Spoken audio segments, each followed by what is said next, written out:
নমস্কার বন্ধুরা, all in one চ্যানেলে আপনাদের সবাইকে স্বাগত জানাই।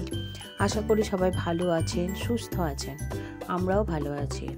আজকে আমি জলপাইয়ের আচার বানাবো। জলপাই এই সিজনে এখন খুবই ভালো পাওয়া যাচ্ছে, সেই কারণে সিজন থাকতে থাকতে জলপাই যতক্ষণ পাওয়া যায় চাইলে আপনারাও বানিয়ে নিতে পারেন।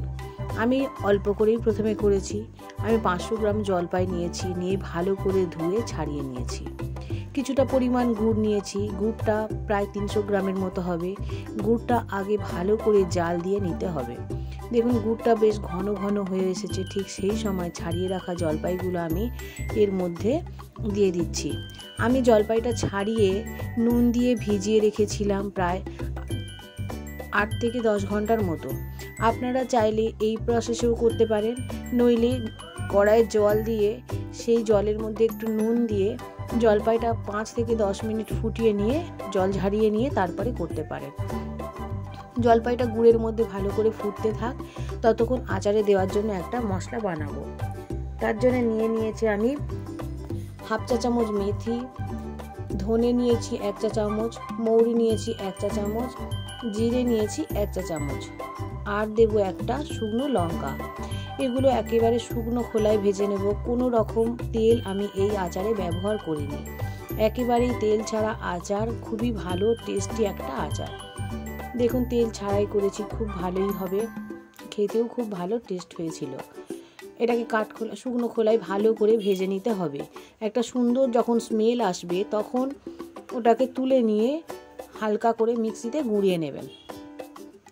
জলপাইটা দেওয়ার পর গুড়ের মধ্যে জলপাই থেকে জল ছাড়বে, এবার গুড়টা অনেকটাই পাতলা হয়ে যাবে।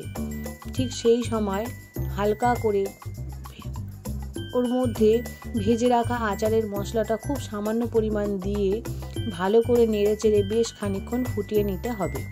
এই অল্প পরিমাণ মশলা দিয়ে বেশ খানিকক্ষণ ফুটিয়ে নিলে সুন্দর একটা ফ্লেভার আসবে। আর এই সময় যদি সব মশলাটা দিয়ে দেন তাহলে আচারটা একটু তেতো হয়ে যেতে পারে, সেক্ষেত্রে খেতে ভালো লাগবে না। একদম অল্প পরিমাণ দিয়ে আচারটা ভালো করে কষিয়ে নিয়ে ভালো করে ঘন করে নিতে হবে। দেখুন আপনারা দেখলে বুঝতেই পারবেন যে আচারটা অনেকটা গাঢ় গাঢ় হয়ে এসেছে। আচারটা ঠিক গাঢ় হয়ে আসবে ঠিক নামানোর কিছু আগের মুহূর্তে বাকি মশলাটা সবটার পরিমাণ উপর থেকে ছড়িয়ে হালকা করে নাড়াচাড়া করে নামিয়ে নেব। দেখুন জলপাইয়ের আচার একেবারে রেডি হয়ে গেছে। এবার এটা আমরা একটা বোলের মধ্যে নামিয়ে নেব। চাইলে জলপাই থাকতে থাকতে এইরকম আচার করতে পারেন, খুবই সুন্দর হয়, খেতেও খুব ভালো হয়। শীতকালের দুপুরবেলায় ভীষণই ভালো লাগে এই জলপাইয়ের আচার। সবাই ভালো থাকবেন, সুস্থ থাকবেন। দেখা হবে পরের একটা ভিডিওতে। আপনাদের যদি কোনো রকম কোনো রান্না বা কোনো আচারের বিষয়ে বলার থাকে আমাকে অবশ্যই কমেন্ট করে জানাতে পারেন। আপনারা জলপাই আরও কীভাবে আচার বানান বা কীভাবে রান্না করেন আমাকে জানাতে পারেন। সবাই ভালো থাকবেন, সুস্থ থাকবেন। দেখা হবে পরের একটা ভিডিওতে।